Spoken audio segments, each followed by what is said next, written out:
स्वागत है हमारे न्यू ब्लॉग में। कैसे हैं आप लोग? अभी भोजपुरी फिल्म मेरे साथिया भूल ना जाना का शूटिंग चल रहा है। भाई हमारे हैं, गोरखपुर से बिलोंग करते हैं। देख सकते हैं आप लोग, यह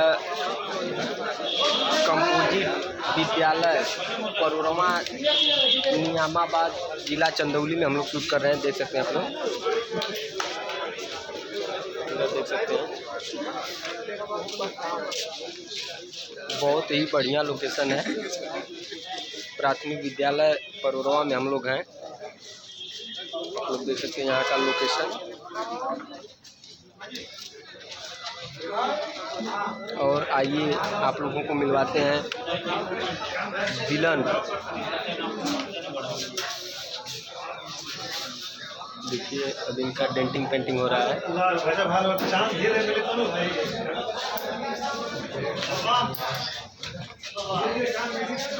भैया हैं और बाबा को तो आप लोग पहचान ही रहे हैं।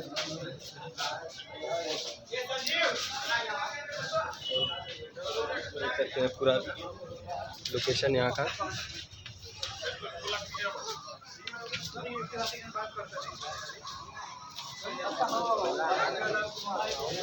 यदि आप लोग नए हैं तो प्लीज़ मेरे चैनल को सब्सक्राइब करें और मेरा सपोर्ट करें। और जो भाई अभी तक सब्सक्राइब नहीं किए मेरे चैनल को, लोग सब्सक्राइब कर लें प्लीज़। और कमेंट बॉक्स में अपना राय दें। देख सकते हैं आप लोग।